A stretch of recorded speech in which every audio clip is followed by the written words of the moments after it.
ನನಗೆ ನಮ್ಮ ಸ್ವರ್ಗೆಯನ್ನ ಗ್ರಾಜ್ಯುಯೇಟ್ ಆಗಿದ್ರು ಅಂತ ಕಾಣ್ತದೆ, ಆಗಿದೆ ಅಲ್ಲಪ್ಪ ನೀನು. ಸೊ ನಾನು ಫೈನಲ್ ಡಿಗ್ರಿ ಹಾಗೆ ನನಗೆ ಟಿಕೆಟ್ ಕೊಟ್ಬಿಟ್ರು. ನಮ್ಮ ಸ್ಟೂಡೆಂಟ್ ಲೀಡರ್ಶಿಪ್ಪು ಹಂಗಿತ್ತು ಆ ಕಾಲ. ಈಗ ಹೋಗ್ಬಿಟ್ಟಿದೆ ಆ ಲೀಡರ್ಶಿಪ್ಪು. College elections ನಿಂತೋಗಿದೆ. ನಾವೆಲ್ಲ ಕಾಲೇಜ್ ಎಲೆಕ್ಷನ್ಸಲ್ಲಿ ಬಂದವರು. ನನಗಿಂತ ಮುಂಚಿತವಾಗಿ ನಮ್ಮ ವೆಂಕಟೇಶ್ RC ಕಾಲೇಜ್ ಅಧ್ಯಕ್ಷ, ಅವನು RC ಕಾಲೇಜ್ ಅಧ್ಯಕ್ಷ, ನನಗಿಂತ ಸೀನಿಯರು 1 ವರ್ಷ. ಅವನು ಒಂದು ತಮ್ಮ, ನಾವೆಲ್ಲ ಒಂದು ಬ್ಯಾಚು, ನಂಗೊಂದು ವರ್ಷ ಸೀನಿಯರು. ಕಾಲೇಜ್ ಎಲೆಕ್ಷನ್ ಅಂದರೆ ಅದೊಂದು ದೊಡ್ಡ ಮೂಮೆಂಟು. ಈ ರೇವಣ್ಣನು ಸ್ಟೂಡೆಂಟ್ ಲೀಡ್ರು ಎಲ್ಲ. ಸೊ ಆ ರೀತಿ ನಡೀತಾ ಇತ್ತು. ನಾಯಕತ್ವ ಬೆಳೀತಿತ್ತು, ನಾಯಕರುಗಳ ತಯಾರಾಗ್ತಿತ್ತು. ಮೊನ್ನೆ ರೀಸೆಂಟಾಗಿ ರಾಹುಲ್ ಗಾಂಧಿ ಅವರು ನಮಗೊಂದು ಪತ್ರ ಬರೆದಿದ್ದಾರೆ, ನನಗೆ, ಮುಖ್ಯಮಂತ್ರಿಗಳಿಗೆ. ಯಾಕೆ ಮತ್ತೆ ಸ್ಟೂಡೆಂಟ್ ಎಲೆಕ್ಷನ್ ಬಗ್ಗೆ ಚಿಂತೆ ಮಾಡಬಾರ್ದು ಅಂತೇಳಿ ಒಂದು ಮಾರ್ಗದರ್ಶನವನ್ನು ಕೊಟ್ಟಿದ್ದಾರೆ. ನಾನು ಇವತ್ತು ಅನೌನ್ಸ್ ಮಾಡ್ತೀನಿ, ಒಂದು ಸ್ಮಾಲ್ ಕಮಿಟಿ ಮಾಡಿ ಅದ್ರ ಬಗ್ಗೆ ಒಂದು ರಿಪೋರ್ಟ್ ಕೊಡಿ ಅಂತ ನಾನು ಕೇಳ್ತೀನಿ. ಕೆಲವರು ಇದ್ದಾರೆ ಸ್ಟೂಡೆಂಟ್ ಲೀಡರ್ ಆಗಿದ್ದವರು, ಅವ್ರನ್ನೆಲ್ಲ ಸೇರಿಸ್ಬಿಟ್ಟು ನೀವು ಇದ್ರ ಬಗ್ಗೆ ಸಾಧಕ ಬಾಧಕಗಳೆಲ್ಲ ಕೂಡ, ಈ ಕ್ರಿಮಿನಲ್ ಆಕ್ಟಿವಿಟೀಸು ಕೂಡ ಇದ್ದೇ ಭಾಳ ಇತ್ತು, ಅದೆಲ್ಲ ಯಾವ ರೀತಿ ನಿಯಂತ್ರಣ ಮಾಡಿ ಎಲೆಕ್ಷನ್ ಮಾಡ್ಬೋದು, ಲೀಡರ್ಶಿಪ್ ಬೆಳೆಸಬೇಕು ಅಂತ. ಏಕೆಂದರೆ leader is one create leaders, not followers. ಇದ್ರ ಬಗ್ಗೆ ನಮಗೆ ನಂಬಿಕೆ ಇರೋದು ನಾವು. ಇದಕ್ಕೋಸ್ಕರನೇ 73ನೇ 74ನೇ ತಿದ್ದುಪಡಿಲಿ ಪಂಚಾಯತಿಂದ ಪಾರ್ಲಿಮೆಂಟ್ವರೆಗೂ ನಾಯಕರುಗಳನ್ನ ಬೆಳೆಸಬೇಕು ಅಂತೇಳಿ ಇವತ್ತು ಅವಕಾಶ. ಇವತ್ತು ಸಂವಿಧಾನವೇ ಪ್ರಜಾಪ್ರಭುತ್ವದ ಒಂದು ಆತ್ಮ. ಆ ಸಂವಿಧಾನಕ್ಕೆ ಇವತ್ತು ನಾವು ಸಮರ್ಪಿಸಿಕೊಂಡು ಇದರ ಬದುಕಿನಲ್ಲಿ ನಾವು ಅಳವಡಿಸ್ಕೊಂಡಿದ್ದೇವೆ. ನಮ್ಮ ಭಾರತದ ಹೃದಯ. ಕಾಂಗ್ರೆಸ್ ಕಾರ್ಯಕರ್ತರ ಮೇಲೆ, ಈ ಹೆಗಲ ಮೇಲೆ ರಾಷ್ಟ್ರ ಧ್ವಜ ಇದೆ, ಎದೆ ಒಳಗಡೆ ಪ್ರತಿಯೊಬ್ಬರ ಮೇಲೂ ಸಂವಿಧಾನ ಇದೆ. ಇವತ್ತು 100 ವರ್ಷದಿಂದ ಮಹಾತ್ಮ ಗಾಂಧೀಜಿಯವರು ಈ ದೇಶದ ಕಾಂಗ್ರೆಸ್ ಪಕ್ಷದ ನಾಯಕತ್ವವನ್ನು ವಹಿಸಿದ್ರು, ಈ ದೇಶದ ಸ್ವಾತಂತ್ರ್ಯಕ್ಕೋಸ್ಕರ. ಆ 100 ವರ್ಷದ ನಂತರ ನಮ್ಮ ರಾಜ್ಯದ ಒಬ್ಬ ಹಿರಿಯ ಕಾರ್ಯಕರ್ತ ಮಲ್ಲಿಕಾರ್ಜುನ್ ಖರ್ಗೆ ಅವರು ಈ ದೇಶದ ಕಾಂಗ್ರೆಸ್ನ ನಾಯಕತ್ವವನ್ನು ಇವತ್ತು ವಹಿಸಿ ಇವತ್ತು ಮುಂದುವರಿಸ್ತಾ ಇದ್ದಾರೆ. ಈ ಸಂವಿಧಾನದ ಆಚರಣೆ ನಿನ್ನೆ ಇದ್ದವರು ದೆಹಲಿಗೆ ಇದಕ್ಕೆ ಹೋಗಲೇಬೇಕು DK ಅಂತೇಳಿ ಅವರು ಕೂಡ ನಾನು ಕರೆದೆ, ಇವತ್ತು ಬರ್ತೀರಾ, ಇವತ್ತು ಇರ್ತೀರಾ ಅಂತ ಕೇಳಿದೆ. ಹೋದ ವರ್ಷ ಒಂದು ಸಂದೇಶವನ್ನು ಕೊಟ್ಟರು. ಈಗ HK ಪಾಟೀಲ್ ಎಲ್ಲರೂ ಹೋಗಿದ್ದಾರೆ. HK ಪಾಟೀಲ್ರು ಆ ಒಂದು ಮೂಮೆಂಟ್ ತೀರ್ಮಾನದಲ್ಲಿ ನನ್ನ ಜೊತೆ ಭಾಗಿಯಾಗಿದ್ರು. ಅವ್ರ ಎದುರುಗಡೆನೆ ನಾನು ಯಾರಿಗೆ ಏನೇನು ಮಾತಾಡಿದೆ ಅಂತ ಗೊತ್ತು, ಅದನ್ನು ಡಿಸ್ಕ್ಲೋಸ್ ಮಾಡ್ಲಿಕ್ಕೆ ಸಾಧ್ಯ ಇಲ್ಲ. ಸೊ 100ನೇ ವರ್ಷದ ಆಚರಣೆ ಸಂದರ್ಭದಲ್ಲಿ ಬೆಳಗಾಮಲ್ಲಿ ನಡೆದಂಥ ಸನ್ನಿವೇಶಕ್ಕೆ ಜೈ ಭೀಮ್, ಜೈ ಬಾಪು, ಜೈ ಭೀಮ್, ಜೈ ಸಂವಿಧಾನ್ ಅಂಥೇಳಿ ಆ 100 ವರ್ಷದ ಕಾರ್ಯಕ್ರಮಕ್ಕೆ ಹೆಸರಿಟ್ಟು ಇಡೀ ದೇಶಕ್ಕೆ ಒಂದು ದೊಡ್ಡ ಸಂದೇಶವನ್ನು ಕಳಿಸಿದಂಥ ಐತಿಹಾಸಿಕವಾದ ಒಂದು ಸಮಾವೇಶ. ನಾನು ಮೋಹನ್ ರೆಡ್ಡಿ ಅಂತ ನನ್ನೊಬ್ಬ ಸ್ನೇಹಿತ ಜನರಲ್ ಸೆಕ್ರೆಟರಿ ಇದ್ದಾನೆ DCCಲಿ. ಅವನು ಯಾರೋ ಹುಡುಕಿ ಗಂಗಾಧರ್ ಅಂತ ಅವತ್ತಿನ ಕಾಲದಲ್ಲಿ ಜನರಲ್ ಸೆಕ್ರೆಟರಿ ಇದ್ರಲ್ಲ, ದೇಶಪಾಂಡೆ, ಗಂಗಾಧರ್ ದೇಶಪಾಂಡೆ, ಅವರ ಸ್ನೇಹಿತರು, ಅವರ ರಿಲೇಟಿವ್ಸ್ ಮೇಲೆ ಹುಡುಕಿ ನನಗೊಂದು ಡಾಕ್ಯುಮೆಂಟ್ ತಂದು ಕೊಟ್ಟ. ಯಾವ ರೀತಿ ಅವತ್ತಿನ 100 ವರ್ಷದ ಹಿಂದೆ ನಡೆದಂಥ ACC ಸಮಾವೇಶ ನಡೀತು, ಏನೇನು ತಯಾರು ಮಾಡ್ಕೊಂಡಿದ್ರು, ಎಷ್ಟು ಖರ್ಚು ಮಾಡಿದ್ರು, ಏನು ಅಂತೇಳಿ ಅವ್ರ ಮನೆಯಲ್ಲಿ ಒಂದು ಡಾಕ್ಯುಮೆಂಟು, ಒಂದು ಜೆರಾಕ್ಸ್ ಪ್ರಿಂಟ್ನ ತಂದುಕೊಟ್ಟ. ಅದರ ಬಗ್ಗೆ ಒಂದು ಸಂವಿಧಾನ ನಾನು ಸ್ವಲ್ಪ ಸಂಶೋಧನೆ ಮಾಡಿಸಿ ಇನ್ನೂ ಸ್ವಲ್ಪ ರಿಸರ್ಚ್ ಮಾಡಿ ಬೆಳಗಾಂ DC ಹತ್ರನೂ ಕೂಡ ಏನೇನು ಡಾಕ್ಯುಮೆಂಟ್ ಇತ್ತು ಬೆಳಗಾಂ ಸಂಬಂಧಪಟ್ಟಂತ ಹುಡುಕಿ ಆವತ್ತಿನ ಸಂದರ್ಭದಲ್ಲಿ ಒಂದು ಪುಸ್ತಕ ಕೂಡ ತಯಾರು ಮಾಡಿಸಿ ಅವತ್ತು ಬಿಡುಗಡೆ ಮಾಡಿಸ್ದೆ. ಅದಾದ ಮೇಲೆ ಈಗ ನೆಕ್ಸ್ಟು ನಾವು ಏನು ಮಾಡ್ದೋ ಇಲ್ಲಿ ಯಾವ ರೀತಿ ಈ ಸಂದರ್ಭದಲ್ಲಿ ಈ ವರ್ಷದಲ್ಲಿ ಮುಂದುವರಿಸಿದ್ದೇವೆ ಅಂತೇಳಿ ಸದ್ಯದಲ್ಲೇ ಗಾಂಧಿ ಭಾರತ ಅನ್ನೋ ಒಂದು ಪುಸ್ತಕವನ್ನು ಕೂಡ ನಾನು ಕನ್ನಡದಲ್ಲಿ ಅದನ್ನು ಅನುವಾದ ಮಾಡಿಸಿ ಬರೆಸಿದ್ದೇನೆ. ಅದನ್ನು ಸದ್ಯದಲ್ಲೇ ಮಲ್ಲಿಕಾರ್ಜುನ್ ಖರ್ಗೆ ಅವರು ಅಧ್ಯಕ್ಷರಾದಾಗ ಈ ಸಂದರ್ಭದಲ್ಲಿ ತೆಗೆದುಕೊಂಡಂಥ ನಿರ್ಧಾರ ಪಕ್ಷದಲ್ಲಿ ಏನು ಬದಲಾವಣೆಯನ್ನು ತರಬೇಕು ಅಂತೇಳಿ ಆ 100ನೇ ವರ್ಷದಲ್ಲಿ ಆ ಗಾಂಧಿ ಬಾವಿ ಒಳಗಡೆ ಕೂತ್ಕೊಂಡು ಕೆಲವರೆಲ್ಲ ನೋಡಿಲ್ಲ ಗಾಂಧಿ ಬಾವಿನ, ಅಲ್ಲಿ ಕೆಲವರು ಬಂದಿದ್ದವರು ಎಲ್ಲ ನೋಡಿದ್ದಾರೆ. ಅದು ಯಾವ ರೀತಿಯಲ್ಲಿ ತಯಾರು ಮಾಡಿದ್ದು ಆ ಗಾಂಧಿ ಬಾವಿನ, ಅಲ್ಲೇ ವರ್ಕಿಂಗ್ ಕಮಿಟಿ ಮೀಟಿಂಗ್ ಹೆಂಗ್ ಮಾಡ್ದೋ ಅಂತೇಳಿ ಅದು ಮತ್ತೆ ಒಂದು ಇತಿಹಾಸ ಪುಟಕ್ಕೆ ಅದು ಸೇರ್ತದೆ.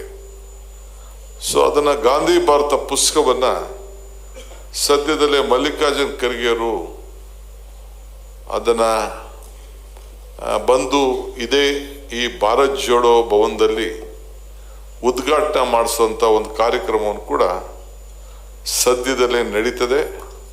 ಬಹುಶಃ ಈ 2025 ಒಳಗಡೆ ಅವರು ನನಗೆ ಡೇಟ್ ಕೊಡ್ತಾರೆ ಅನ್ನೋ ಒಂದು ವಿಶ್ವಾಸ ನನಗಿದೆ. ಆಗಲೇ ಹೆಚ್ಚು ಕಮ್ಮಿ 90% ತಯಾರಾಗೋಗಿದೆ ಬುಕ್ಕು. ಇನ್ನು ಸ್ವಲ್ಪ ಏನೇನು ಕೆಲವು ವಿಚಾರ ಮಾಡಬೇಕಷ್ಟೇ. ಸೊ ಸದ್ಯದಲ್ಲೇ ಈ ಸಂದೇಶವನ್ನು ತಮಗೆ ತಿಳಿಸ್ಲಿಕ್ಕೆ ನನಗೆ ಬಹಳ ಸಂತೋಷ ಆಗ್ತದೆ. 2 ತಿಂಗಳಿಂದ ನಮ್ಮ ಐ ಥಿಂಕ್ ಪೂರ್ಣ ಧನಂಜಯ ಎಲ್ಲ ಡೆಲ್ಲಿಲಿ ಇದ್ರು ಅಂತ ಕಾಣ್ತದೆ. ಅವತ್ತು ಇದ್ರು. ಅವತ್ತು ನನಗೆ ಫೈನಲ್ ಕನ್ಕ್ಲೂಡಿಂಗ್ ಭಾಷಣ ನಂದೇ ಇತ್ತು. ಅವತ್ತು ನನ್ನ ಹೆಂಗೆ ಸೆಲೆಕ್ಟ್ ಮಾಡಿದ್ರು ನನಗೆ ಗೊತ್ತಿಲ್ಲ. ನನಗೆ ಐ ಡೋಂಟ್ ನೋ, ನಮ್ಮ ಸಿಂಘ್ವಿ ಅವರು ಆರ್ಗನೈಸ್ ಮಾಡಿದ್ರು, ಅವ್ರು ನ್ಯಾಷನಲ್ ಪ್ರೆಸಿಡೆಂಟು. DK ನೀನೇ ಅದನ್ನು ಸಮಪ್ ಮಾಡಬೇಕು ಅಂತ ಹೇಳಿದ್ರು. ನಾನು ಲಾಯರ್ ಇಲ್ಲ ಅಂದು ಸಮಪ್ ಅಂತೂ ಮಾಡಿಬಿಟ್ಟೆ. ಹೆಚ್ಚು ಕಮ್ಮಿ ಸಮಪ್ ಮಾಡಿ ಭಾಷಣ ಮಾಡಿದೆ. ಆವತ್ತು ನಾನು ಬೆಳಗ್ಗೆ ರಾಹುಲ್ ಗಾಂಧಿ ಅವರು ಹೀಗೆ ವೆರಿ ಬಿಗ್ ಒಳ್ಳೆ ಅತಿ ದೊಡ್ಡ ಭಾಷಣ ರಾಹುಲ್ ಗಾಂಧಿ ಅವರು ಮಾತಾಡಿದ್ರು. ಯೂಟ್ಯೂಬಲ್ಲಿ ಇರಬೇಕು, ನೀವು ತೆಗೆದು ನೋಡ್ಬೇಕು ಅದನ್ನು. ಈ ಸ್ಪೋಕ್ ಫ್ರಮ್ ಹಿಸ್ ಹಾರ್ಟ್. ಅವರ ಸಂದೇಶ ಏನು ಕೊಟ್ಟರು ಅಂದರೆ, ಈ ದೇಶದಲ್ಲಿ ನಡೀತಾ ಇರೋಂಥ ಈ ವೋಟ್ ಚೋರಿ, ಮತ್ತೊಂದು ಸಂವಿಧಾನ ದುರುಪಯೋಗ, ಇವೆಲ್ಲ ಗಮನದಲ್ಲಿ ಇಟ್ಕೊಂಡು Congress party should have A legal bank. Legal bank ಅಂತಂದ್ರೆ ಡೆಲ್ಲಿಲಲ್ಲ, ಇಲ್ಲ KPCC ಅಲ್ಲ, ಪ್ರತಿಯೊಂದು ಅಸೆಂಬ್ಲಿ ಸೆಗ್ಮೆಂಟ್ ಅಲ್ಲೂ ಕೂಡ ಒಂದು ಲೀಗಲ್ ಬ್ಯಾಂಕ್ ಇರಬೇಕು ಅನ್ನೋದನ್ನ ಒಂದು ಸಂದೇಶವನ್ನ ಕೊಟ್ಟಿದ್ದಾರೆ. ಆ ಲೀಗಲ್ ಬ್ಯಾಂಕ್ ಅದನ್ನ ನಾನು ನಮ್ಮ ಧನಂಜಯಂಗ್ ಹೇಳಿದ್ದೀನಿ. 6 ತಿಂಗಳು ಟೈಮ್ ಕೊಟ್ಟಿದ್ದೀನಿ. 6 ತಿಂಗಳೊಳಗೆ ಎಲ್ಲ 224 ಕ್ಷೇತ್ರದಲ್ಲಿ ಕನಿಷ್ಠ 10 ಜನ ಅಡ್ವೊಕೇಟ್ಸು, ನಮ್ಮ ಕಾಂಗ್ರೆಸ್ ಪಕ್ಷದ ವಾರಿಯರು, ನಮ್ಮ ಕಾಂಗ್ರೆಸ್ ಪಕ್ಷದ ಕಾರ್ಯಕರ್ತನ ರಕ್ಷಣೆ ಮಾಡಲಿಕ್ಕೆ, ಕಾಂಗ್ರೆಸ್ ಪಕ್ಷದ ಆಚಾರ ವಿಚಾರಗಳನ್ನು ರಕ್ಷಣೆ ಮಾಡಲಿಕ್ಕೆ ನೀವು ಪ್ರತಿಯೊಂದು ಕ್ಷೇತ್ರದಲ್ಲೂ ಕೂಡ ಒಂದು ಸಮಿತಿಯನ್ನು ರಚನೆ ಮಾಡಿ ನೀವು ಆ ಕಮಿಟಿನ ನೀವು ಫಾರ್ಮೇಷನ್ ಮಾಡಬೇಕು. ಮುಂದಿನ ದಿನದಲ್ಲಿ ಸ್ಟೇಟ್ ಲೆವೆಲ್ ಅಸೋಸಿಯೇಷನ್ಗೆ ಕಾಂಗ್ರೆಸ್ ಪಕ್ಷದ ಪ್ರತಿನಿಧಿಗಳು ನಮ್ಮ ಈ ಒಂದು ಜವಾಬ್ದಾರಿ ಸ್ಥಾನದಲ್ಲಿ ನಿಂತ್ಕೊಂಡು ಗೆಲ್ಲೋಷ್ಟು ಶಕ್ತಿ. ಯಾಕೆಂದ್ರೆ ಈ ಸಂವಿಧಾನ ಅವ್ರು ಏನೇ ವಾದ ಮಾಡಿದ್ರು, ಈ ಸಂವಿಧಾನ ಪುಸ್ತಕನೇ ಇಟ್ಕೊಂಡು ವಾದ ಮಾಡೋದು, ಸಂವಿಧಾನದ ಸೆಕ್ಷನ್ನೇ ಇಟ್ಕೊಂಡು ವಾದ ಮಾಡೋದು, ಭಾರತದ ಧ್ವಜನೇ ಇಟ್ಕೊಂಡು ವಾದ ಮಾಡೋದು, ರಾಷ್ಟ್ರ ಗೀತೆ ಮೇಲೇನೆ ನಾವು ನಮ್ಮ ಅಂತ್ಯವನ್ನು ಮಾಡೋದು, ಇವೆಲ್ಲ ಇದರ ಕೊಟ್ಟದ್ದು ಕಾಂಗ್ರೆಸ್ ಪಕ್ಷ. ಅದಕ್ಕೆ ನಾನು ಯಾವಾಗಲೂ ಹೇಳ್ತಾ ಇರ್ತೀನಿ, ಕಾಂಗ್ರೆಸ್ ಶಕ್ತಿನೇ ಈ ದೇಶದ ಶಕ್ತಿ. ಕಾಂಗ್ರೆಸ್ ಇತಿಹಾಸನೇ ಈ ದೇಶದ ಇತಿಹಾಸ ಅಂಥೇಳಿ. ಹಂಗೆ ಇವತ್ತು ಇದನ್ನೆಲ್ಲ ಉಳಿಸ್ಕೊಳ್ಳಿಕ್ಕೆ ನಾವು ನಮ್ಮ ಕೆಳಗಡೆಯಿಂದ ಇದನ್ನು ಕೇಡರ್ ಬೇಸ್ಡ್ ನಮ್ಮ ಲೀಗಲ್ ಟೀಮ್ನ ಮಾಡಬೇಕು ಅಂತೇಳಿ ಧನಂಜಯ ಅವರಿಗೆ ಹೇಳಿದ್ದೇನೆ. ಈ ಮಧ್ಯದಲ್ಲಿ ಪೊನ್ನಣ್ಣವ್ರು ಬಂದರು, ಅವ್ರಿಗೆ ಗುರ್ಸಿ ಬೇಕಾದಷ್ಟು ಪೊನ್ನಣ್ಣವ್ರು ಆಯ್ಕೆ ಮಾಡಬೇಕಾದ್ರೆ ನನ್ನ ಹತ್ರ ಬೇಕಾದಷ್ಟು ದೊಡ್ಡ ಜಗಳ ವಾದ. ಅವ್ರ ತಂದೆ RSS ಅದು ಅಲ್ಲಿದ್ರು, BJPಲಿದ್ರು, ನೀವು ಹಿಂಗೆ ಮಾಡ್ತಾಯಿರಿ ಅಂತ. ಸರಿ, ಅವ್ರ ತಂದೆ RSS ಇದ್ದಪ್ಪ, ಇಡೀ ದೇಶನೇ ಕಾಂಗ್ರೆಸ್ ಪಾರ್ಟಿ ಇತ್ತು, ದೇಶನೇ ಕಾಂಗ್ರೆಸ್ ಪಾರ್ಟಿ ಇತ್ತು. ಈಗೆಲ್ಲ ಡಿಫ್ರೆಂಟ್ ಪಾರ್ಟಿಗೆ ಹೋಗಿದ್ದಾರೆ. ಕೊನೆಗೆ ಅವ್ರ ತಂದೆ ಎಲ್ಲಿ ಕಾಂಗ್ರೆಸ್ ಅಲ್ಲೇ ಇದ್ಕೊಂಡು ತಿರ್ಗಾ ಬಂದು ಎಲ್ಲ ಮಾಡೋದು. ಸುಮ್ಮನೆ ಅದನ್ನೆಲ್ಲ ಮಾಡಕ್ಕೆ ಹೋಗ್ಬಿಡಿ. They believe in Congress ideology ಅಂತೇಳಿ ನಮ್ಮೆಲ್ಲ ಕೆಲಸಗಳೆಲ್ಲ ಅವರೇ ನೋಡ್ತಾ ಇದ್ದಾರೆ. ಕೋರ್ಟ್ ಕಚೇರಿ ಇದೆಲ್ಲ ಅವ್ರಿಗೆ ಮಾಡ್ತಾ ಇದ್ದಾರೆ ಅಂತೇಳಿ ಮಾಡ್ದೋ. ಈ ವಾಸ್ ವೆರಿ ಸಕ್ಸಸ್ಫುಲ್. ನಮ್ಮ ವಿರಾಜಪೇಟೆಗೆ ಹೋಗಿ ಎಲ್ಲ ಜನರ ವಿಶ್ವಾಸಕ್ಕೆ ತೆಗೆದುಕೊಂಡು, ಈ ಮಧ್ಯದಲ್ಲಿ ನನಗೊಬ್ಬ BJP ಲೀಡ್ರು ಫೋನ್ ಮಾಡಿದ್ರು. ಒಬ್ಬರು, I don't want to disclose his name, ಒಬ್ಬ ಮಿನಿಸ್ಟ್ರು ಆಗಿರೋರು, ಬೇರೆ ಸ್ಥಾನದಲ್ಲಿರೋರು, ದೊಡ್ಡ ಸ್ಥಾನದಲ್ಲಿರೋರು. DK ಒಂದು ಸಹಾಯ ಮಾಡೋಕ್ಕಾಗ್ತದ ಏನು ಅಂತಂದೆ. ಆ ಪೊನ್ನಣ್ಣನ ಮಾತ್ರ ಟಿಕೆಟ್ ಕೊಡ್ಬೇಡ ಅಂತ ಹೇಳೋದು ನನಗೆ. ಆಯ್ತು ಅಂತ ಹೇಳಿದ್ರು ನನಗೆ. ಆಯಿತು, ನಿಮ್ಮ ಸಜೆಷನ್ನು ನನಗೆ ಸ್ಟ್ರೆಂತ್ ಕೊಟ್ಟಿದೆ ಇನ್ನ ಅಂಥೇಳಿ ಅವ್ರಿಗೆ ನಾನು ಕೊಟ್ಟಿದ್ದೆ. Is advising the government. ಪಾಪ ಕೆಲಸ, ಲೀಗಲ್ ಕೆಲಸ ಎಲ್ಲ ಬಿಟ್ಬಿಟ್ಟು ಪಾರ್ಟಿ ಕೆಲಸ ಮಾಡ್ದಂಗೆ ಚೀಫ್ ಮಿನಿಸ್ಟರ್ಗೆ ಈಗ ಅಡ್ವೈಸ್ ಮಾಡ್ತಾ ಇದ್ದಾರೆ. ಈಗ ಲೀಗಲ್ಗೆ ಏನು ಫೀಸ್ ಲೆಕ್ಕ ಹಾಕ್ಕೊಂಡ್ರೆ ಇನ್ನೂ ಜಾಸ್ತಿ ಸಂಪಾದನೆ ಮಾಡ್ತಿದ್ರು CM ಅಡ್ವೈಸರ್ಕಿನ್ನ. ಬಟ್ ಗೌರ್ಮೆಂಟ್ಗೆ ಅಡ್ವೈಸ್ ಮಾಡಿ ಬೇಕಾದಷ್ಟು ಸಂಕಟಗಳಿಂದ ನಮ್ಮ ಸರ್ಕಾರಕ್ಕೆ ಸಹಾಯ ಮಾಡ್ತಾ ಇದ್ದಾರೆ. I would like to congratulate and thank you for that. So ಹಿಂಗೆ ಈ ಸಂವಾದ ಇದಕ್ಕೆ, ಸಂವಿಧಾನಕ್ಕೆ ನಾವೆಲ್ಲ ಗೌರವ ಕೊಡಲಿಕ್ಕೆ ನಾವು ಸೇರಿದ್ದೇವೆ. ಆಚಾರ ವಿಚಾರಗಳನ್ನು ನಾವೆಲ್ಲ ಕೂಡ ಚರ್ಚೆ ಮಾಡಿಕೊಂಡು ಇವತ್ತು ನಮ್ಮಲ್ಲಿ ಉಳಿಸ್ಕೊಳ್ಬೇಕು. ಈಗ ಚಂದ್ರಶೇಖರ್ ಅವ್ರದ್ದು ವಾದ ಇದೆ, ನೀವು ನಮ್ಮಲ್ಲಿ ತಪ್ಪುಗಳಾಗಿದೆ. ನಮ್ಮ GC ಚಂದ್ರಶೇಖರ್ ಹೇಳ್ತಾ ಇದ್ರು ನಮ್ಮ ಲೀಗಲ್ ಟೀಮ್ ಅಂತೇಳಿ. ಲೀಗಲ್ ಟೀಮು ನಾನೀಗ ನೋಡ್ತಾ ಇದ್ದೀನಿ ನನ್ನ ಇಲಾಖೆಯಲ್ಲೇ. ಮೊನ್ನೆ ತಾನೇ ಒಂದು ರಿವ್ಯೂ ಮಾಡಿದೆ. ಸುಮಾರು 60,000 ಕೇಸ್ ಇದೆ. I am ready to accommodate. ಎಲ್ಲ ಕಡೆನೂ ಕೂಡ ಎಲ್ಲೆಲ್ಲಿ ಬೇಕೋ, ಯಾವ್ಯಾವ ಇದಕ್ಕೆ ಬೇಕೋ ಜಲ್ಲಿಲಿ ಮಾಡ್ತೀವಿ. ಬಟ್ ನೀವು ಈ ಕ್ಲೈಂಟ್ ಜೊತೆ ರಾಜಿ ಮಾಡಿಕೊಂಡು, ಕೆಲವು ಪೀಠಗಳೇ ರಾಜಿ ಮಾಡಿಕೊಂಡು 10 ಲಕ್ಷ ಅವನು ತೀರ್ಮಾನ ಮಾಡಿದ್ರೆ, ಯಾರು ಲ್ಯಾಂಡ್ ಅಕ್ವಿಷನ್ ಆಫೀಸರು, ಕೊನೆಗೆ ಡಿಸ್ಟ್ರಿಕ್ಟ್ ಕೋರ್ಟಲ್ಲಿ ಹೈಕೋರ್ಟಿಂದ ಈಚೆ ಬರ್ಬೇಕಾದ್ರೆ 8 ಲಕ್ಷ 9 ಲಕ್ಷದ್ದು 10 ಕೋಟಿಗೆ ಬಂದ್ಬಿಟ್ಟಿದೆ. ಏನಾಗಬೇಕು ನಮ್ಮ ಸರ್ಕಾರ? ಸೊ ಅದಕ್ಕೆ ನಾನು ಈಗ ಅವ್ರಿಗೆಲ್ಲ ಡೈರೆಕ್ಷನ್ ಕೊಟ್ಟು ಎಲ್ಲ ರಿವ್ಯಾಂಪ್ ಮಾಡ್ತಾ ಇದ್ದೀನಿ. ಅವ್ರು ಯಾರು ಸುಮ್ಮನೆ ಹಾಕದೆ, ಕೋರ್ಟ್ಗೆ ಹೋಗದೆ, ಬರೀ ನಂಬರ್ ಹಾಕ್ಕೊಂಡು ಮಾಡ್ತಾ ಇದ್ದಾರೆ. ಪ್ರತಿಯೊಬ್ಬ ಅಡ್ವೊಕೇಟು ಸುಪ್ರೀಂ ಕೋರ್ಟಲ್ಲಿ ಯಾರು ನಮ್ಮ ಪರ ವಾದ ಮಾಡ್ತಾ ಇದ್ದಾನೆ, ಯಾರು ಹೈಕೋರ್ಟಲ್ಲಿ ವಾದ ಮಾಡ್ತಾ ಇದ್ದಾನೆ, ಅವನ್ನೆಲ್ಲ ವಿಡಿಯೋ ರೆಕಾರ್ಡ್ ಮಾಡಿಬಿಟ್ಟು ಸ್ಕ್ಯಾನ್ ಮಾಡಬೇಕು ಅಂತ ನಮ್ಮ ಆಫೀಸಲ್ಲಿ ಡೈರೆಕ್ಷನ್ಸ್ ಕೊಟ್ಟಿದ್ದೀನಿ. If is not accountable, if is not perfect, ಅವನ್ನ ರೀಪ್ಲೇಸ್ ಮಾಡಬೇಕು ಅಂತ ಹೇಳಿದ್ದೇನೆ. ನೀವು ಯಾರು ನಮ್ಮ ಕಾಂಗ್ರೆಸ್ ಐಡಿಯಾಲಜಿಲಿ ಕಾಂಗ್ರೆಸ್ ಮೆಂಬರ್ಶಿಪ್ಪೇ ಇಲ್ಲದೆ ಕೆಲವರೆಲ್ಲ ಸ್ಥಾನಮಾನಗಳನ್ನು ತೆಗೆದುಕೊಂಡಿದ್ದಾರೆ. ಅವ್ರಿಗೆ ಅವಮಾನ. ನಾವು ಕಾಂಗ್ರೆಸ್ ಮೆಂಬರ್ ಅಂತ ಅಂದ್ಕೊಂಡ್ರೆ ನಾವು ಮುಂದಕ್ಕೆ ಜಡ್ಜ್ ಆಗಲ್ವೇನೋ, ಇವೆಲ್ಲ ಕೂಡ ಕೆಲವ್ರದ್ದು ಅವ್ರದ್ದೇ ಆದಂಥ ಕೆಲವರೆಲ್ಲ ಇದೆ. ಬಟ್ ಅದು ಮೆಂಬರ್ ತಗೊಳ್ದವ್ರು ಅಟ್ಲೀಸ್ಟ್ ನಮ್ಮ ಐಡಿಯಾಲಜಿಗಾರು ಫಿಕ್ಸ್ ಆಗಬೇಕಲ್ಲ. That is very much important. So ಅದಕ್ಕೆ ಹಿಂದೆ ನಮ್ಮ ಉಗ್ರಪ್ಪನವರು ಸಿದ್ದರಾಮಯ್ಯನವ್ರಿಗೆ ಹೇಳಿ ಒಂದು ಚೆನ್ನ ಸೇರಿಸಿದ್ರು ಹಿಂದೆ. I think last time done. ಈಗ HK ಪಾಟೀಲ್ ಅವರು, ಈಗ GC ಚಂದ್ರಶೇಖರ್ ಕೇಳ್ತಾ ಇದ್ರು, ಅವ್ರು ನಡೆಸ್ತಾ ಇದ್ರು ಜಗಳ, ಸ್ಟೇಜ್ ಮೇಲೆ ನಡೀತಾ ಇತ್ತು ಅವ್ರಿಬ್ರಿಗೂ. ನಮಗೆಲ್ಲ ಗಲಾಟೆ ಮಾಡ್ತಾವ್ರೆ ನಮ್ಮ advocate. I agree with him. Party ಇದ್ರೇ ಸರ್ಕಾರ, ಪಾರ್ಟಿ ಇಲ್ಲ ಅಂದರೆ ಯಾವ ಸರ್ಕಾರನೂ ಇಲ್ಲ. ಸೊ ಹಂಗೆ ನಿಮ್ಮನ್ನೆಲ್ಲ ಸ್ಟ್ರಾಂಗ್ ಮಾಡ್ಬೇಕಾದ್ರೆ ನಮ್ಮ ಡ್ಯೂಟಿ. ವರ್ಕರ್ ಇಸ್ ಸ್ಟ್ರಾಂಗ್, ಕಾರ್ಯಕರ್ತರ ಸ್ಟ್ರಾಂಗ್ ಇದ್ರೇ ಪಕ್ಷ ಸ್ಟ್ರಾಂಗು, ಪಕ್ಷ ಸ್ಟ್ರಾಂಗ್ ಇದ್ರೇ ಸರ್ಕಾರ ಸ್ಟ್ರಾಂಗು. ಈ ಐಡಿಯಾಲಜಿಲಿ ನಾವೆಲ್ಲ ಕೂಡ ಕೆಲಸ ಮಾಡಬೇಕು. ನಮ್ಮ MLAಗಳಿಗೆಲ್ಲ ನಾನು ಹೇಳ್ತಾ ಇದ್ದೀನಿ. ಈಗ ತಾನೇ ಇಲ್ಲಿ ಕೂತ್ಕೊಂಡಾಗ ನಾನು ಯಾವುದೋ ಡಾಕ್ಯುಮೆಂಟ್ ಬಗ್ಗೆ ಚರ್ಚೆ ಮಾಡ್ತಿದ್ದೆ ನಮ್ಮ ನಾರಾಯಣ ಹತ್ರ. KPCC ಆಸ್ತಿಗಳ ಬಗ್ಗೆ ಮಾತಾಡ್ತಿದ್ದೆ ನಾನು.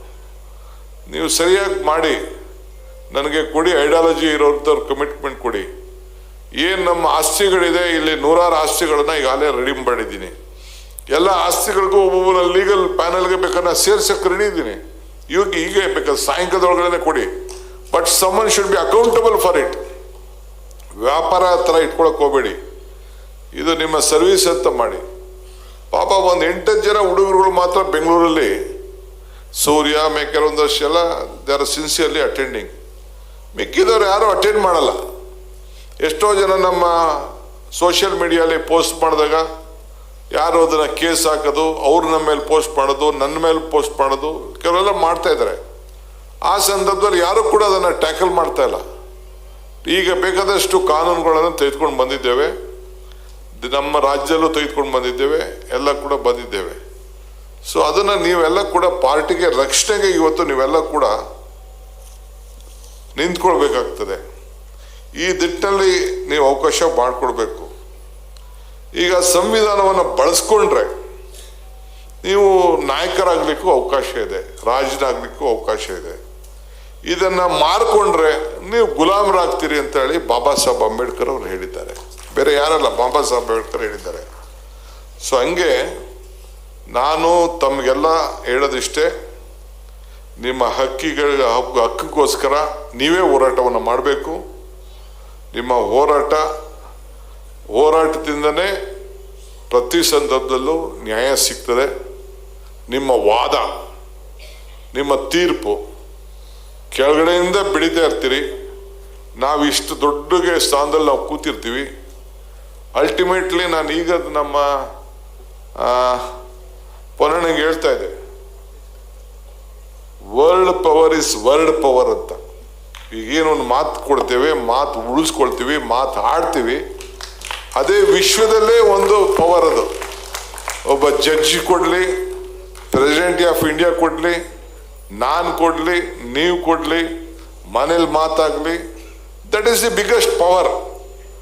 ಆ ಪವರ್ಗೆ ನಾವು ಈ ರೀತಿ ಕೊಟ್ಟಂಥ ಮಾತುಗಳಿಗೆ ನಾವೆಲ್ಲ ಕೂಡ ರಕ್ಷಣೆ ಮಾಡಿಕೊಂಡು ನಾವು ಹೋಗ್ತಾ ಇದ್ದೇವೆ.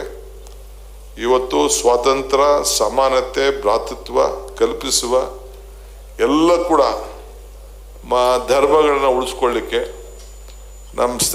ನಮ್ಮ ಕಾರ್ಯಕರ್ತರು, ನಮ್ಮ ಲೀಡರ್ ಒಬ್ಬರು ನನಗೊಂದು ಮೆಸೇಜ್ ಹಾಕಿದ್ರು.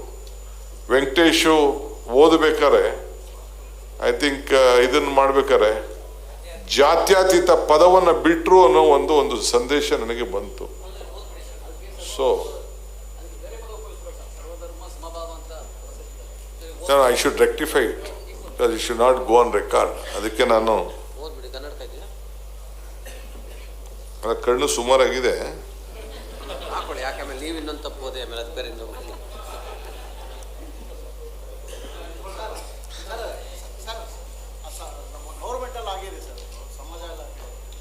ಅಲ್ಲ, ಏನೇ ಆಗಲಿ, ಏನು ಎದ್ದು ನಿಂತ್ಕೊಳ್ಳೋದು ಏನು ಬೇಡ. Just I am trying to tell you,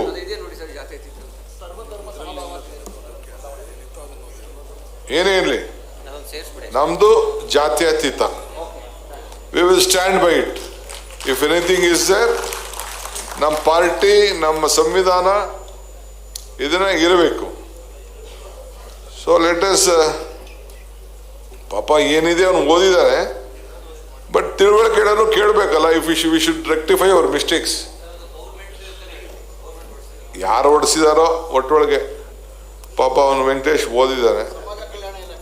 ಸಮಾಜದಲ್ಲಿ ಇದು ಕಾಂಗ್ರೆಸ್ ಅಧ್ಯಕ್ಷ ಕಡೆ, ನನಗೆ ಗೊತ್ತಿಲ್ಲ, ಇದು ಕಾಂಗ್ರೆಸ್ ಪಾರ್ಟಿ ಇನ್ವಿಟೇಷನ್ ಇದು. ಇರಲಿ, let us rectify this issue. So ಹಂಗೆ ನಮ್ಮ ಪ್ರಜಾಪ್ರಭುತ್ವವೇ ನಮ್ಮ ರಾಷ್ಟ್ರದ ಧರ್ಮ, ಸಂವಿಧಾನವೇ ನಮ್ಮ ರಾಷ್ಟ್ರದ ಗ್ರಂಥ. ಸೊ ಆ ಗ್ರಂಥನ ನಾವೆಲ್ಲ ಕಾಪಾಡಲಿಕ್ಕೆ ನಾವೆಲ್ಲ ಇಲ್ಲಿ ಕೆಲಸವನ್ನು ನಾವು ಮಾಡ್ತಾ ಇದ್ದೇವೆ. ಸೊ ಅದರಿಂದ ನಾನು ಬೇರೆ ಬೇರೆ ವಿಚಾರನ ಈಗೇನು ನಾನು ಮಾತಾಡೋಕೆ ಹೋಗೋದಿಲ್ಲ. ನಾನು ಸ್ವಲ್ಪ ಏನಾದ್ರು ಹೆಚ್ಚು ಕಮ್ಮಿ ಮಾತಾಡಿದ್ರೆ ನಮ್ಮ ಮೀಡಿಯಾವರು ಅದನ್ನ ಏನೋ ತಿರುಗಿಸಿ, ಅದನ್ನು ಹೆಂಗೋ ಹೊಡೆದು ಅದೊಂದು ಅರ್ಧ ಗಂಟೆ ಸ್ಟೋರಿ ಮಾಡಿ ಚರ್ಚೆ ಮಾಡಿ ಮೊನ್ನೆ ನಾನು ನಾವು ಇಂದಿರಾ ಗಾಂಧಿಯವರು ಕೋಟ್ನ ಒಂದು ಕೋಟ್ ಮಾಡಿದೆ. ಇಂದಿರಾ ಗಾಂಧಿ ಅವ್ರ ಹೆಸರು ಪುಸ್ತಕನ ನಾನು ಬಿಡುಗಡೆ ಮಾಡಿದೆ. ಶ್ರಮ ಪಡೋರು ಒಂದ್ ಕಡೆ ಇರ್ತಾರೆ, ಇನ್ನೊಂದಂತ ಏನೋ ಹೇಳಿದೆ. ಅದಕ್ಕೆ ಅರ್ಧ ಗಂಟೆ ಚರ್ಚೆ ಮಾಡಿದ್ರು. ಇನ್ನೊಂದಿನ ಮೀನು ಹಿಡಿಯೋ ಬಗ್ಗೆ ನನಗೆ ಗಾಳ ಹಾಕೋದು ಗೊತ್ತು, ಗಾಳ ಹಿಡಿತಿದ್ದೆ ಅಂತ ಅಂದೆ. ಅದಕ್ಕೊಂದು ಅರ್ಧ ಸ್ಟೋರಿ ಮಾಡಿದ್ರು. ಅವರು ಇವರು ಮೊಹಮ್ಮದ್ ಯೂನಿಸ್ ಇದ್ದಾರಲ್ಲ, ಮೊಹಮ್ಮದ್ ಯೂನಿಸ್ ಅವ್ರು ಹೇಳ್ತಾರೆ, ಅವ್ರಿಗೆ ನೊಬೆಲ್ ಪ್ರಶಸ್ತಿ ಬಂದಾಗ, if you feed a fish it is for a day, if you teach him fishing it is for his life ಅಂತ ಹೇಳ್ತಾರೆ. ಹಂಗೆ ನಾನು ಹೋಗಿ ನಮ್ಮ ಮೀನು ಗಿರಾಗ ನಮ್ಮ ವೈದ್ಯ ಅವ್ರ ಕಾರ್ಯಕ್ರಮ ಮಾಡೋದಕ್ಕೆ ಹೋಗಿದ್ದೆ. ಅದಕ್ಕೊಂದು ಸ್ಟೋರಿ ಮಾಡಿದೆ. ಹಂಗೆ ಏನು ಮಾಡಿದ್ರು ಭಾಳ ಕಷ್ಟವಾಗಿರ್ಬೇಕು. ಸೊ ಹಂಗೆ ಆ ಕಡೆ ಈ ಕಡೆ ಹಿಂಗೆ ತಿರುಗಿದ್ರು ಒಂದು, ನೋಡಿದ್ರು ಒಂದು ಗುರಾಯಿಸಿದ್ರು ಒಂದು, ನಕ್ಕಿದ್ರು ಒಂದು, ಏನೇನೋ ಅದಕ್ಕೆ ಅರ್ಥ ಕಲ್ಪಿಸ್ತಾ ಇರ್ತಾರೆ. ಸೊ ಅವ್ರಿಗೂ ಒಳ್ಳೆ TRP ಸಿಗ್ತಾ ಇರ್ತದೆ. ಯಾವ TRPನೂ ಏನು ಪ್ರಯೋಜನ ಆಗುದಿಲ್ಲ. ಕಾಂಗ್ರೆಸ್ TRP ಭಾಳ ಸ್ಟ್ರಾಂಗ್ ಮಾಡ್ತಾ ಇದ್ದೀರಿ ನೀವೇನು. ಕಾಂಗ್ರೆಸ್ TRP ಸ್ಟ್ರಾಂಗ್ ಮಾಡ್ತಾ ಇದ್ದೀರಿ. ನಾನು ಹಿಂದೆ ಹೇಳಿಲ್ವೇ, ಕಮಲ ಕೆರೆಯಲ್ಲಿದ್ದರೆ ಚಂದ, ತೆನೆ ಹೊಲದಲ್ಲಿದ್ದರೆ ಚಂದ, ಈ ದಾನ ಧರ್ಮ ಮಾಡುವ ಕೈ ಅಧಿಕಾರದಲ್ಲಿದ್ದರೆ ಮಾತ್ರ ಚಂದ ಅಂತ ಹೇಳ್ತೀನಿ. ಹಂಗೆ 5 ಬೆರಳು ಸೇರಿ ಈ ಕೈ ಗಟ್ಟಿ ಆಯಿತು, 5 ಗ್ಯಾರಂಟಿ ಸೇರಿ ಈ ಕೈ ಮುಷ್ಟಿ ಆಯಿತು. ಹಂಗೆ ಪಾಪ ತಲೆ ಕೇಳ್ಕೊಳ್ಳೋದು ಬೇಡ. ಈ ಗ್ಯಾರಂಟಿ ಕೊಟ್ಟಿದೆ, ಈ ಸಂವಿಧಾನ ಕೊಟ್ಟಿದೆ, ಈ ರಾಷ್ಟ್ರಧ್ವಜ ಕೊಟ್ಟಿದೆ, ಈ ರಾಷ್ಟ್ರಗೀತೆ ಕೊಟ್ಟಿದೆ, ನಮ್ಮೆಲ್ಲರೂ ಕೂಡ ಬದುಕಲಿಕ್ಕೆ ರಕ್ಷಣೆ ಕೊಟ್ಟಿದೆ, ಸಮಾನತೆ ಕೊಟ್ಟಿದೆ. ನಮ್ಮ ಇವರು ಉಗ್ರಪ್ಪ ಹೇಳ್ತಾರೆ, ಸರ್ವರಿಗೂ ಸಮಬಾಳು ಸಮಪಾಳು ಅಂತೇಳಿ. ಅದನ್ನ ನಮ್ಮ ಪಕ್ಷ ಕೊಟ್ಟಿದೆ ಈ ದೇಶಕ್ಕೋಸ್ಕರ. ಸೊ ಅದರಿಂದ ನಾನು ಇನ್ನೂ ಹೆಚ್ಚಿಗೆ ಜಾಸ್ತಿ ಮಾತಾಡಿದೆ. ಇನ್ನೊಂದು 2-3 ಕಾರ್ಯಕ್ರಮ ಇದೆ, ಸರ್ಕಾರಿ ಕಾರ್ಯಕ್ರಮ ಇತ್ತು. ನಮ್ಮ ಕಾರ್ಯಕರ್ತರೆಲ್ಲ ನೀವೆಲ್ಲ ಕಾಯ್ತಾ ಇರ್ತೀರಿ ಅಂತ. But one thing, no compromise Dhananjaya. ಇನ್ನೊಂದು 2 months ಅಲ್ಲಿ ಪ್ರತಿ ಅಸೆಂಬ್ಲಿ ಸೆಗ್ಮೆಂಟ್ ಅಲ್ಲೂ ಟೀಮ್ ಈಗಾಗಲೇ ತನಗೆ ತೋರಿಸೋರು ನನಗೆ, ನಾನು ಫುಲ್ ಟೀಮ್ ಫುಲ್ ಲಿಸ್ಟ್ ಆಗಬೇಕು. ಬರೀ ನೀವು ಯಾರನ್ನ ಆಫೀಸ್ ಬೇರರ್ ಮಾಡ್ತೀರಿ ಅವ್ರನ್ನೇ ಕರೆದು ಸಮಾವೇಶ ಇಲ್ಲಿ ನಡಿಬೇಕು. ನಿಮಗೆ ಚೇಂಬರ್ ಕೊಟ್ಟಿದ್ದೀವಿ, ಎಲ್ಲ ಮಾಡಿದ್ದೀವಿ. ಎಲ್ಲ ಡಿಸ್ಟ್ರಿಕ್ಟ್ ಲೆವೆಲಲ್ಲೂ ನಾನು ಒಂದು ಲೆಟರ್ ಬರೀತೀನಿ. ಎಲ್ಲ ಡಿಸ್ಟ್ರಿಕ್ಟ್ ಲೆವೆಲ್ ಲೀಗಲ್ ಸೆಲ್ಗೆ ಒಂದು ಚೇಂಬರ್ ಕೊಡಬೇಕು ಅಂತ ನಾನು ಇದನ್ನ ಅಲ್ಲಿಂದ ಮೆಸೇಜು ಕೂಡ ನಾನು ಕೊಡ್ತೀನಿ. ಇದು ನನ್ನ ಜವಾಬ್ದಾರಿ. ಆಮೇಲೆ ಎಲ್ಲ ಪೇಪರ್ಸು 100 ಆಸ್ತಿಗಳನ್ನ ಹೊಸದಾಗಿ ತಯಾರು ಮಾಡಿದ್ದೀವಿ. ಅದಕ್ಕೆಲ್ಲ ನೋಡ್ಕೊಳ್ಳೋಂಥ ಕೆಲಸ ನೀವೆಲ್ಲ ಸೇರಿ ನೀವು ಮಾಡಬೇಕು. ಮಿಕ್ಕಿದ ವಿಚಾರ ಆಮೇಲೆ ನಾವು ಮಾತಾಡೋಣ. ಸೊ ಹಂಗೆ ಸಂವಿಧಾನ ಇರೋವರೆಗೂ ಕೂಡ, ಕೊನೆಗೆ ನಾನು ಹೇಳಲಿಕ್ಕೆ ನಾನು ಬಯಸ್ತಾ ಇದ್ದೀನಿ, ಸಂವಿಧಾನ ಇರೋ ತನಕ ಯಾರು ಕೂಡ ಸರ್ವ ಅಧಿಕಾರ ಆಗಲಿಕ್ಕೆ ಸಾಧ್ಯ ಇಲ್ಲ. ಸಂವಿಧಾನದಲ್ಲೇ ಎಲ್ಲ ಅಧಿಕಾರ, ಸಂವಿಧಾನದಲ್ಲೇ ಅಧಿಕಾರ, ಎಲ್ಲರಿಗೂ ಕೂಡ ಅಧಿಕಾರ ಸಿಗ್ತದೆ. ಸೊ ಅದರಿಂದ ಇದನ್ನ ನಾವು ರಕ್ಷಣೆ ಮಾಡ್ಕೊಂಡು ಹೋಗೋಣ. ಬಾಬಾ ಸಾಹೇಬ್ ಅಂಬೇಡ್ಕರ್ ಅವ್ರನ್ನ ಸ್ಮರಿಸ್ಕೊಳ್ಳೋಣ. ಇವತ್ತು ಮಹಾತ್ಮ ಗಾಂಧೀಜಿಯವರ ನಾಯಕತ್ವದಲ್ಲಿ ಈ ದೇಶಕ್ಕೆ ಸ್ವಾತಂತ್ರ್ಯ ತಂದು, ಜವಾಹರ್ಲಾಲ್ ನೆಹರು ಅವರ ಮುಖಂಡತ್ವದಲ್ಲಿ ಈ ದೇಶದಲ್ಲಿ ಸಂವಿಧಾನ ಸಿಕ್ಕಿದೆ. ಇದನ್ನೆಲ್ಲ ನಾವು ಅರ್ಪಿಸ್ಕೊಂಡು ಇವತ್ತು ಬಾಬು ನಮ್ಮ